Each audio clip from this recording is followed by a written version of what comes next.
கிறிஸ்துவில் பிரியமானவர்களே, ஆண்டவராகிய இயேசு கிறிஸ்துவின் நாமத்தில் உங்களை வாழ்த்துகிறேன். சங்கீதம் 133:1, இதோ சகோதரர் ஒருமித்து வாசம் பண்ணுகிறது, எத்தனை நன்மையும் எத்தனை இன்பமுமானது.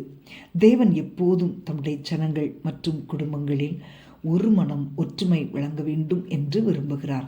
அன்பு, சமாதானம், ஒற்றுமை, சகோதரத்துவம், பரிசுத்தம், இவைகளை தேவன் இந்த உலகத்திற்கு கொடுக்கும் செய்தி.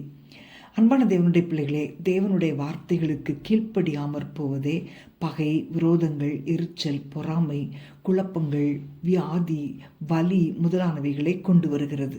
இந்த காயினுக்கும் ஆபேலுக்கும் நடுவில் இருந்த ஒரு உறவு ஒரு கொலையோடு முடிந்துவிட்டது. காரணம், காயினின் மனதில் எழும்பின பொறாமை. தன் சகோதரனை நேசித்து அவனை உற்சாகப்படுத்துவதற்கு பதிலாக ஆபேல் மீது எரிச்சலடைந்தான். அவனுக்குள் காணப்பட்ட பொறாமை என்கிற சுபாவம் இந்த உலகத்தில்